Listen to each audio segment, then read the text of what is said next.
Hi dear students, welcome to school.com English classes. Now we are here to study English after a long time. Before we begin, I hope so that you will be better at your home with your family and your guardians. Now we are going to study the first chapter, determiners of your English grammar for the class 9th, 10th, 11th and somewhere for the 12th also. Now we will study what are the determiners. The most important part of our English language. In Hindi we can say निर्धारक. जैसा कि आप देख पा रहे हैं वो शब्द जो संज्ञा के पहले आते हैं, संज्ञा के पहले आने वाले शब्द क्या कहलाते हैं? निर्धारक कहलाते हैं. जैसा कि आप देख पा रहे हैं, determiners are words that come before a noun and serve to modify the noun.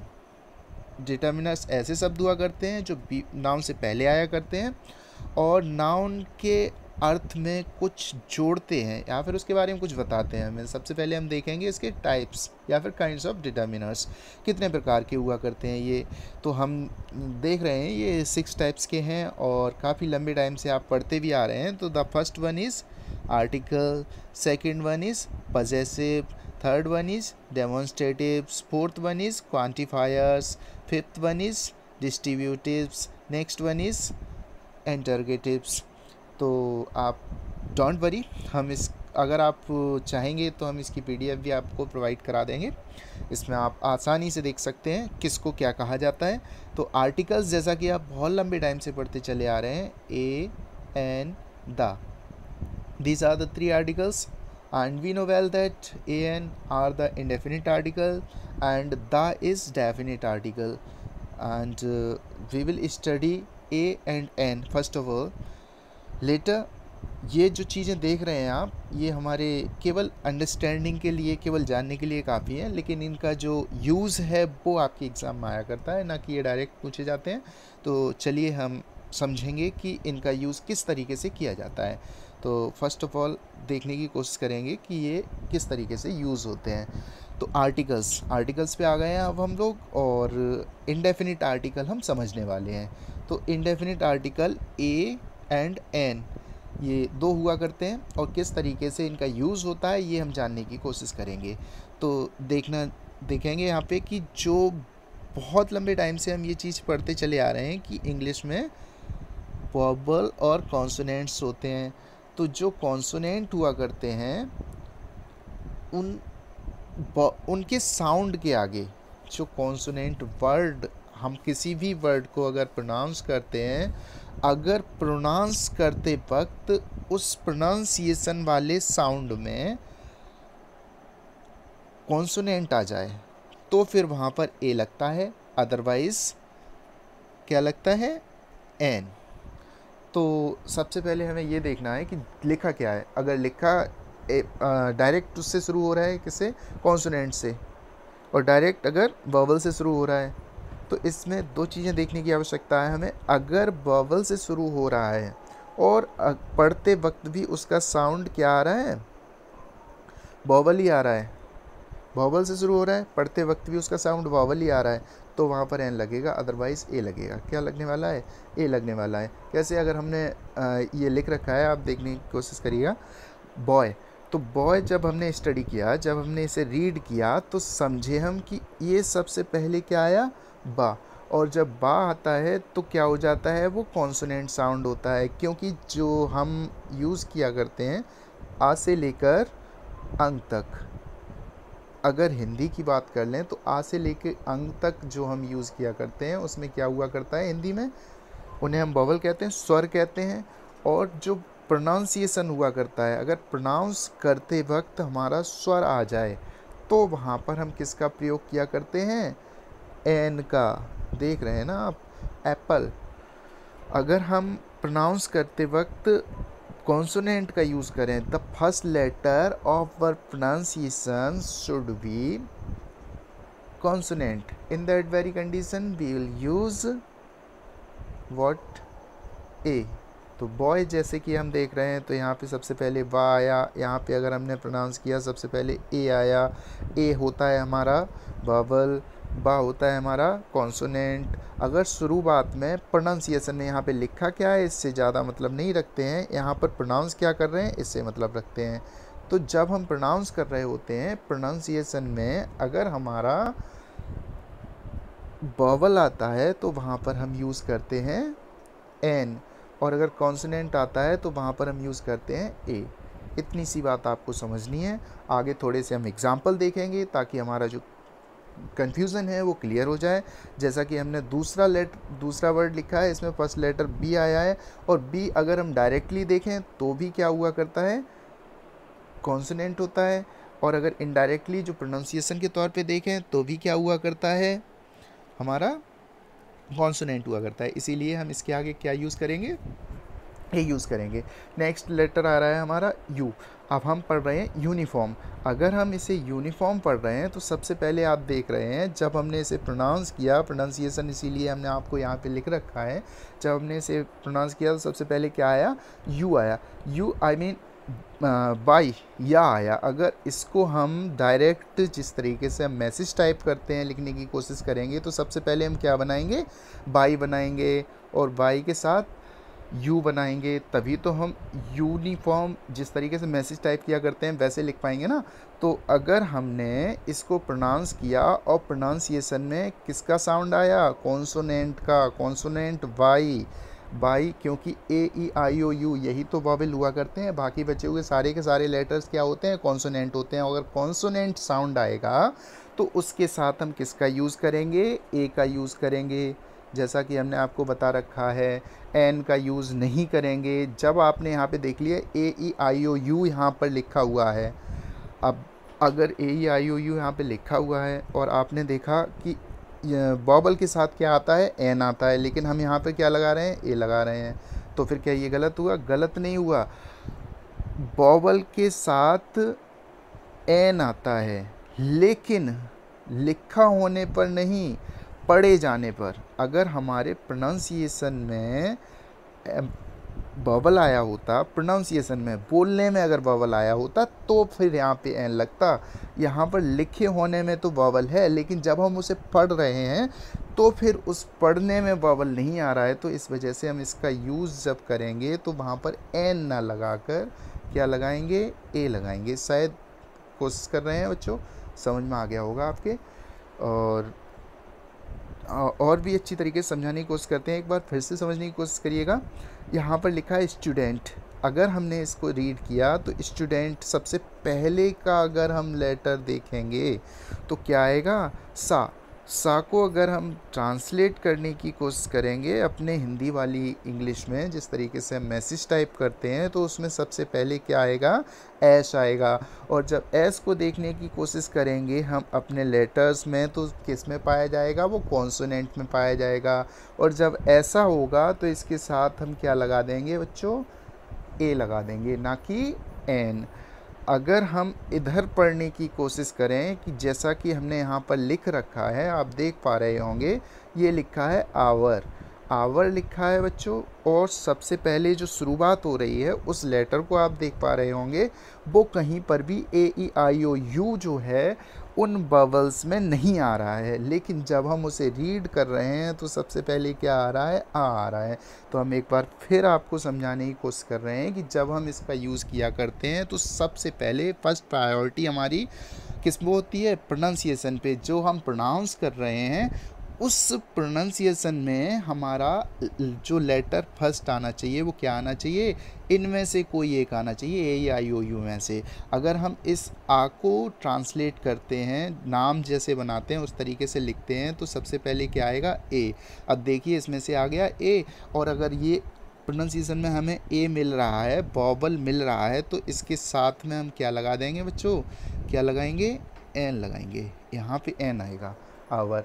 अगर इसी तरीके से हम देखेंगे ऑनेस्ट, बेशक शुरुआत जो है किससे हो रही है, एच से, कॉन्सोनेंट है, लेकिन जब हम पढ़ रहे हैं तो क्या आ रहा है, तो आ रहा है हमारा आ। और आ जो होता है वो क्या होता है, वॉवल साउंड होता है। और वॉवल साउंड के साथ हम किसका यूज़ करते हैं, एन का यूज़ करते हैं, ना कि ए का। इसी तरीके से आगे के जो भी आपके वर्ड्स लिखे हुए हैं उन्हें आप पढ़ेंगे और समझने की कोशिश करेंगे। एक बार इधर देखा हमने, यूनिफॉर्म वॉवल होने के बावजूद भी ए आ रहा है। क्यों आ रहा है? क्योंकि इसको हम पढ़ रहे हैं। पढ़ किस तरीके से रहे हैं?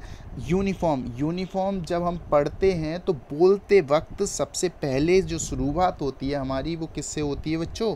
वो होती है एक कॉन्सोनेंट से, इसलिए हम यहाँ पर ए लगाते हैं। इधर कॉन्सोनेंट से शुरुआत होने के बावजूद भी जब हम पढ़ते हैं तो वो किससे पढ़ते हैं? वॉवल से। तो पढ़ने पे ध्यान देंगे, ना कि लिखे होने पर। हमारे लिए इम्पोर्टेंट क्या है कि हम किस तरीके से पढ़ते हैं। हमारे लिए ये इम्पोर्टेंट नहीं है कि आप वो किस लेटर से शुरुआत हो रही है उस वर्ड्स की।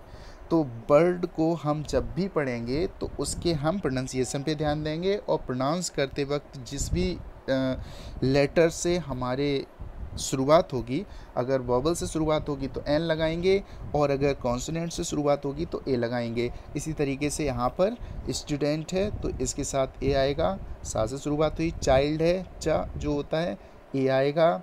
सी ए, सा से शुरुआत हुई तो ए आएगा। यहाँ पर भी आप देख रहे हैं, आवर पढ़ा है तो एन आएगा, ऑनेस्ट पढ़ा है तो एन आएगा, एलिफेंट पढ़ा है तो भी बच्चों क्या आएगा? एन आएगा। एम बी ए देख रहे हैं ना, एम ए है ना। तो ए जब हम एम, तो एम बी ए जब हम पढ़ रहे हैं उसे, तो क्या आ रहा है? सबसे पहले वॉवल आ रहा है, कॉन्सोनेंट वॉवल आ रहा है ना, तो वॉवल के साथ हम क्या लगाते हैं? एन लगाते हैं। तो यहाँ पर क्या आएगा बच्चों? एन आएगा। शायद आप समझ चुके होंगे। इसी तरीके से एम बी ए के साथ भी क्या आएगा? एन आएगा। यहाँ पर ओ एन ई वन आप इधर से देख रहे हैं, ए ई आई ओ यू जो हुआ करता है हमारा, वो क्या होता है? वॉवल हुआ करता है, और शुरुआत में क्या आ रहा है? वॉवल आ रहा है। तो आप यहाँ पर अगर एक फर्स्ट लेटर देखा और आपने यहाँ पर एन लगा दिया, गलत हो जाएगा, कन्फर्म गलत हो जाएगा। क्योंकि जब हम इसे पढ़ेंगे तो सबसे पहले क्या आने वाला है? वाह आने वाला है। वाह अगर हम पढ़ने पे देखेंगे तो किस में आएगा? कॉन्सोनेंट में आएगा। और कॉन्सोनेंट में अगर आएगा तो उसके साथ क्या लगेगा बच्चों? ए लगेगा, ना कि एन लगेगा। Is that clear? And next हमारा जो है इसी तरीके से एम बी ए है। बेशक आपको लिखा हुआ दिख रहा है कि ये कॉन्सोनेंट है, लेकिन जब हम इसे प्रोनाउंस करेंगे तो फिर से हम देखेंगे कि किससे शुरुआत होगी इसकी? वॉवल से शुरुआत होगी। वॉवल से शुरुआत होगी तो इसके साथ क्या आएगा बच्चों? एन आएगा, ना कि ए आएगा। I hope so that it will be clear for you all. Next we are going further for definite article the. Definite article the, this is the most important part of our English language. आप ध्यान से देखेंगे, इसे समझना आपके लिए बहुत ज़्यादा इम्पोर्टेंट है। अगर आप इसका सही तरीके से अध्ययन कर लेते हैं तो बहुत सारी मिस्टेक से आप आसानी से बच जाएंगे। और जिस तरीके से आप जानते हैं कि एक दो क्वेश्चन हमारे जो एडिटिंग टास्क में एक दो नंबर का ज़रूर ही आता है, वहाँ पे हम इसका बेनिफिट ले सकते हैं। तो आप ध्यान से देखते रहिए। सबसे पहले अगर हम समझने की कोशिश करेंगे दा का यूज़, तो ये जो है दा, वो क्या दिखाता है हमें? यूनिकनेस। ये दा का जो यूज़ होता है, यूनिकनेस और स्पेशलिटी, विशेषता, किसी भी तरीके की कोई विशेषता दर्शाता है हमें। किस तरीके से हमें विशेष, मान लो कोई भी चीज़ की अगर बात चल रही है कहीं पे भी, उस चीज़ के बारे में अगर हम बता रहे हैं, उस चीज़ के बारे में बात कर रहे हैं, तो बेसिकली बहुत सारी चीज़ों के बारे में बात करते रहते हैं, लेकिन अगर हम किसी पर्टिकुलर चीज़ के बारे में बात करते हैं तो उसको बताने के लिए 100 में एक को बताने के लिए स्पेशली हम किसका यूज़ करते हैं? दा का यूज़ करते हैं। कहीं ना कहीं कुछ अलग दिखाने के लिए हम इसका यूज़ किया करते हैं। कहीं ना कहीं उसको हम सारी जो बहुत सारी एक जैसी चीज़ें हैं, अलग कैटेगराइज करने के लिए इसका यूज़ किया करते हैं। दा is used before the names of. किस किस के आगे यूज़ होता है? Names of. नेम्स लिखा है ना बेटा, तो जो दा का प्रयोग हुआ करता है वो इन चीज़ों के नाम के आगे, इनके आगे नहीं बल्कि इनके नाम के आगे प्रयोग हुआ करता है। अब देखने की कोशिश करेंगे, समझने की कोशिश करेंगे। First of all you are watching here historical buildings. आप बहुत अच्छी तरीके से जानते हैं हिस्टोरिकल बिल्डिंग्स किसे कहते हैं। हिस्टोरिकल बिल्डिंग्स हमारी, जैसे कि ताजमहल है, लाल किला है, तो the Taj, the red fort, इस तरीके से हम इनको लिखेंगे। जब भी इनके नाम आएंगे तो उनके आगे हम दा का यूज़ करेंगे, ध्यान रखेंगे इस बात को। नेक्स्ट है हमारा माउंटेन रेंजेस के आगे दा का यूज़ करेंगे, माउंटेन्स के आगे दा का यूज़ नहीं करेंगे, बल्कि माउंटेन रेंजेस के आगे दा का यूज़ करेंगे। जिस तरीके से आप देख पा रहे हैं हिमालय जो है वो एक पहाड़ी नहीं है, ये पर्वत श्रेणी है, और इसमें एक हिमालयाज़ में 3 पर्वत श्रेणियाँ हैं। जैसा कि आप जानते होंगे, वृद्ध हिमालय सबसे बड़ा हिमालय है, उससे एक छोटा मध्य हिमालय है, उसके बाद शिवालिक हिमालय है। तो ये 3 भागों में बटा हुआ है, और इसमें बहुत सारी पर्वत श्रेणियाँ हैं, बहुत सारे पर्वत हैं।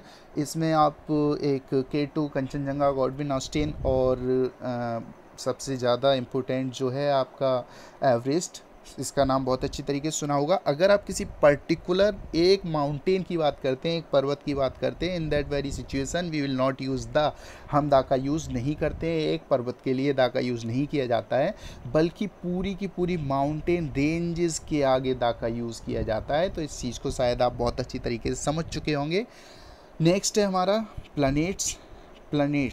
प्लैनेट्स जो हैं बहुत अच्छी तरीके से हम जानते हैं। पृथ्वी है, अर्थ है, आपका नेक्स्ट कौन सा है, मार्स है, वीनस है। ये जो है हमारे सारे के सारे प्लैनेट्स हैं, और इनके नाम के आगे हम दा का यूज़ करते हैं। नेक्स्ट है हमारा रिवर्स जो है, नदियाँ बहुत अच्छी तरीके से जानते हैं, कोई समझाने की आवश्यकता नहीं है। ओशियंस आप जानते हैं।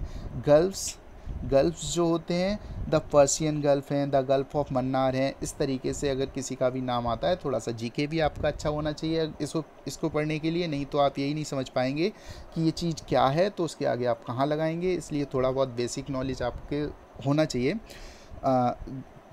गल्फ्स के आगे किसका यूज़ होता है बेटा, दा का यूज़ होता है। नेक्स्ट है आपका ग्रुप्स ऑफ आइलैंड्स। तो ग्रुप्स ऑफ आइलैंड्स के आगे किसका यूज़ होता है, अंडमान निकोबार द्वीप समूह। जिस तरीके से Andaman Nicobar group of island, तो इस तरीके से दा का यूज़ हुआ करता है।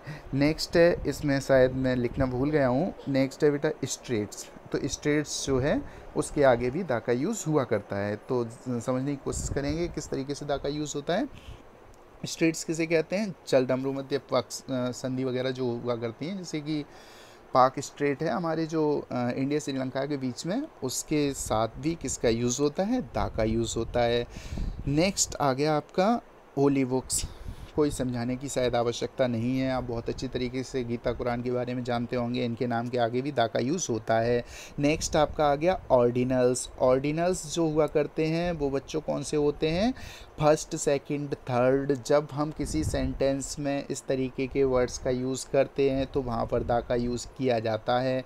नेक्स्ट है आपका डिस्क्रिप्टिव नेम्स ऑफ कंट्रीज़ जो हुआ करते हैं, उन्हें आप अच्छी तरीके से शायद जानते हों। कुछ ऐसे डिस्क्राइब करने वाले नेम्स कंट्रीज़ के, उनके आगे दा का यूज़ होता है, द USA, द नीदरलैंड्स।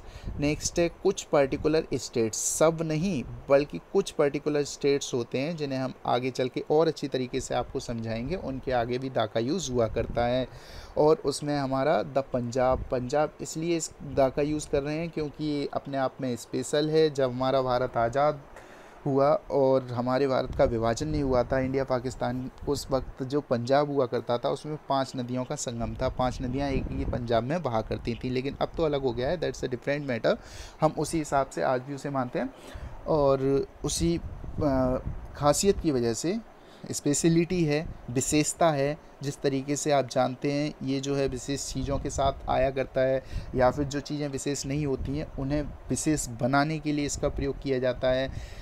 तो कहीं ना कहीं स्पेशलिटी दिखाता है, जैसा कि हमने पहले ही बताया है। तो पंजाब के आगे दा का यूज़ हुआ करता है। नेक्स्ट है न्यूज़पेपर्स। जितने भी न्यूज़पेपर्स के नाम हैं, the Hindustan Times, the Hindu, the Times of India, इन सभी के आगे दा का यूज़ होता है। मैगजीन्स जो हैं, मैगजीन्स के आगे भी बच्चों दा का यूज़ हुआ करता है। मैगजीन्स जो हैं, द फेमिना है, प्रतियोगिता दर्पण, किसी के भी बारे में अगर हम बात करेंगे तो उसके आगे दा का यूज़ होता है, क्योंकि ये कलेक्शन ऑफ इंफॉर्मेशन हुआ करता है, इसलिए। नेक्स्ट है डेजर्ट्स, द सहारा, तो इनके आगे भी किसका यूज़ होता है बच्चों, दा का यूज़ होता है। नेक्स्ट है सुपरलेटिव डिग्रीज़ के आगे दा का यूज़ हुआ करता है। सुपरलेटिव डिग्रीज़ क्या होती हैं बच्चों, हमारी जो एडजेक्टिव होते हैं उनमें 3 कैटेगरीज होती हैं इसकी। फर्स्ट वन होती है पॉजिटिव डिग्री, सेकंड वन होती है कंपैरेटिव डिग्री, थर्ड वन होती है सुपरलेटिव डिग्री। अब अगर हम बात करें गुड, तो हो गई पॉजिटिव। अगर हम बात करें बेटर तो हो गई कंपैरेटिव। अगर बेस्ट, जैसा कि हम बहुत मोस्ट कॉमनली बोलते रहते हैं इसे, तो इसको हम किस में यूज़ किया करते हैं? सुपरलेटिव में। और सुपरलेटिव जहाँ पर भी आता है वहाँ पर हम किसका यूज़ करते हैं? दा का यूज़ करते हैं, दा लगाते हैं। ठीक है, नेक्स्ट आगे चलते हैं। Trains, names of trains, names of hotels, names of shops, तो इनके आगे दा का यूज़ होता है। तो ट्रेन्स हैं द शताब्दी, द राजधानी, जो भी चलती हैं, द जन शताब्दी, तो इस तरीके से उनके आगे हम दा का यूज़ कर लेते हैं। द ताज होटल, इनके आगे भी दा का यूज़ कर लेते हैं। शॉप से इनके आगे दा का यूज़ कर लेते हैं। नेक्स्ट है डेट्स। तो डेट्स को देखेंगे, किसी पर्टिकुलर डेट के बारे में अगर हम बात करते हैं तो उसके आगे भी दा का यूज़ हो जाता है। तो यहाँ पे देख रहे हैं आप, दा लगाया हुआ है, the 11th of June, the 11th of June. इस तरीके से अगर पर्टिकुलर डेट बताते हैं तो उसके आगे दा का यूज़ हो जाता है। नेक्स्ट है ऑर्गन्स ऑफ गवर्नमेंट, तो द जुडिशरी, तो यहाँ पे देख रहे हैं कोई एक पर्टिकुलर पार्ट बताया जाता है गवर्नमेंट का, उसमें हम दा का यूज़ कर लिया करते हैं। नेक्स्ट है पॉलिटिकल पार्टीज़। अब पॉलिटिकल पार्टीज़ के आगे दा का यूज़ हुआ करता है, द बीजेपी, द कांग्रेस, इस तरीके से हम आसानी से इनका यूज़ कर सकते हैं। नेक्स्ट है आपका आर्म्ड फोर्सेस, तो ये बहुत सारे लोगों का एक समूह हुआ करता है और इसके आगे भी हम दा का यूज़ करते हैं, जैसे कि द आर्मी देख रहे हो, द पुलिस देख रहे हो, ये जो हैं आपके दा का पर्टिकुलर यूज़ है। नेक्स्ट हम देखेंगे, यहाँ तक हम आपको बता चुके हैं कि डेट्स के आगे दा का यूज़ किया जाता है, ऑर्गन्स ऑफ गवर्नमेंट के आगे दा का यूज़ किया जाता है, पॉलिटिकल पार्टीज़ के आगे दा का यूज़ किया जाता है। नेक्स्ट है आपका आर्म्ड फोर्सेस के आगे भी दा का यूज़ किया जाता है। देख रहे हैं आपको, द आर्मी, द पुलिस, ये बता दिया है ना। नेक्स्ट है डायनेस्टीज़ के आगे भी दा का यूज़ किया जाता है। डायनेस्टीज़ क्या होते हैं? आपके जो वंश रहे हैं, बहुत फेमस, बहुत ही प्रसिद्ध, जो हमारे इंडियन हिस्ट्री के पार्ट रहे हैं, वर्ल्ड हिस्ट्री के पार्ट रहे हैं, उसके आगे the Chola, the Chera, the Shunga, तो ये जो आपने सुने होंगे शायद, इनके आगे भी दा का यूज़ किया जाता है। नेक्स्ट है आपका empires. Empires, the British empire, इसके बारे में तो ऐसा शायद ही कोई बच्चा हो जो न जानता हो। द ब्रिटिश एम्पायर, जिसका सूरज कभी अस्त नहीं होता था किसी एक ज़माने में। चलिए, अब वो बात अलग है, अब सारी सिचुएशंस बदल चुकी हैं। किसी ज़माने में ऐसा रहा होगा कि ब्रिटिश एम्पायर जो है इतना फैला हुआ था कि उसका सूर्य कभी अस्त नहीं होता था। इसी तरीके से हमारे भारत में भी बहुत सारे एम्पायर्स रहे हैं। इन सारे एम्पायर्स के आगे दा का यूज़ हुआ करता है। नेक्स्ट है आपका वॉर्स। वॉर्स जो हैं उनके आगे भी दा का यूज़ होता है। वॉर्स कौन से हैं? द सिविल वॉर, तो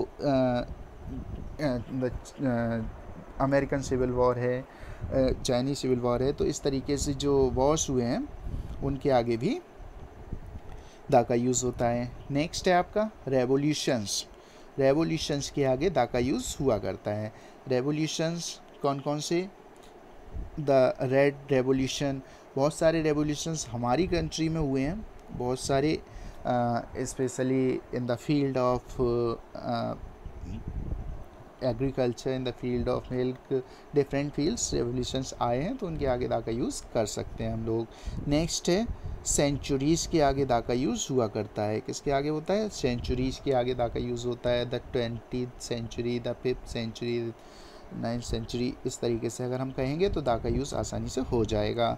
नेक्स्ट है आपका नेशनैलिटी। नेशनैलिटी, राष्ट्रीयता जो है हमारा, ये आप देखेंगे इसमें प्लूरल होना इम्पोर्टेंट है। अगर हम बात करें इंडियंस, इंडियंस का मतलब है भारतीय, भारतीय लोग, भारत में रहने वाले लोग, तो उसके साथ हम दा का यूज़ कर सकते हैं। बट वी से एन इंडियन, लेकिन अगर हम एक भारतीय की बात करेंगे तो उसके साथ एन ए आएगा, या स्पेशली अगर हम इंडियन की बात कर रहे हैं या किसी कंट्री की नेशनलिटी, राष्ट्रीयता बता रहे हैं, तो वहाँ पर हम अगर वोवल कॉन्सोनेंट के हिसाब से देखेंगे, ए एन जो भी आना होगा वो आ जाएगा, just for the singular person. And if we are talking about the plural and a lot of person, in that very condition we use the.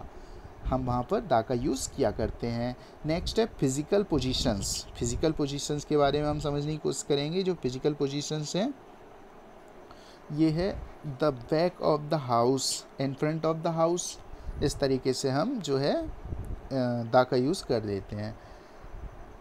Next है यूनिट ऑफ मेज़रमेंट। मापने वाली जितनी भी चीज़ें हुआ करती हैं, जो भी जिनसे हम मापते हैं उनको हम दा के साथ यूज़ करते हैं। जैसे कि आप देख पा रहे हो द मीटर, द डज़न, इनको हम दा के साथ यूज़ किया करते हैं, दा के साथ लिखा करते हैं। नेक्स्ट है आपका म्यूज़िकल इंस्ट्रूमेंट, वाद्य यंत्र जो कुछ भी हैं। वाद्य यंत्र कौन से हैं? द फ्लूट है, आप देख पा रहे हैं। नेक्स्ट इन्वेंशन, किसी भी चीज़ का कोई आविष्कार किसी ने फर्स्ट टाइम किया है, कोई चीज़ खोजी गई जो अभी तक दुनिया में नहीं थी। इन्वेंशंस, आविष्कारों के आगे भी दा का यूज़ होता है। द टेलीफोन, द टेलीविज़न, तो इस तरीके से दा का यूज़ किया जाता है। नेक्स्ट है आपका स्पोर्ट्स कप्स एंड ट्रॉफीज़। तो स्पोर्ट कप्स हैं और जो ट्रॉफीज़ हैं उनके आगे दा का यूज़ किया जाता है। The singer cup, the world cup, तो ये आपने देखे कहाँ कहाँ हम दा का यूज़ करते हैं। नेक्स्ट आपने ये क्लियर देख चुके हैं। आप कुछ पर्टिकुलर चीज़ें जो कि आप मिस करेंगे, अगर कुछ समझ ना आया हो तो आप एक बार कमेंट कर सकते हैं।